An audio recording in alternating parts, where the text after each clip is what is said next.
ईमानदार होने का फल। काफ़ी समय पहले की बात है। मोतीपुर नाम का एक राज्य था। वहाँ का राजा बहुत अच्छा था, मगर राजा को एक सुख नहीं था।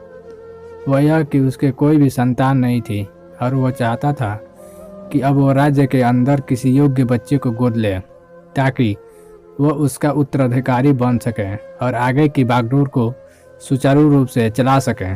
और इसी को देखते हुए राजा ने घोषणा करवा दी कि सभी बच्चे राजमहल में एकत्रित हो जाएं। ऐसा ही हुआ। राजा ने सभी बच्चों को पौधे लगाने के लिए भिन्न भिन्न प्रकार के बीज दिए और कहा कि अब हम 6 महीने बाद मिलेंगे और देखेंगे कि किसका पौधा सबसे अच्छा होगा।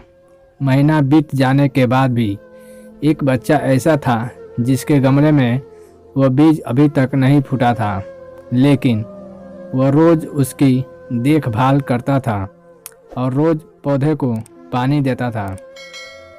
देखते ही देखते 3 महीने बीत गए। बच्चा परेशान हो गया। तभी उसकी माँ ने कहा कि बेटा, धैर्य रखो, कुछ बीजों को फलने में ज़्यादा वक्त लगता है। और वो पौधे को सींचता रहा। 6 महीने हो गए।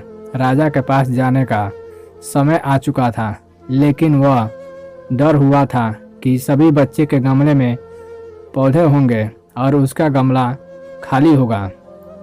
लेकिन वह बच्चा ईमानदार था और सारे बच्चे राजमहल में आ चुके थे। कुछ बच्चे जोश से भरे हुए थे, क्योंकि उनके अंदर राज्य का उत्तराधिकारी बनने का प्रबल लालसा थी। अब राजा ने आदेश दिया। सभी बच्चे अपने अपने गमले दिखाने लगे, मगर एक बच्चा सहमा हुआ था, क्योंकि उसका गमला खाली था। तभी राजा की नज़र उस गमले पर पड़ गई। उसने पूछा, तुम्हारा गमला तो खाली है तो क्या? उसने कहा, लेकिन मैं इस गमले की 6 महीने तक देखभाल की है।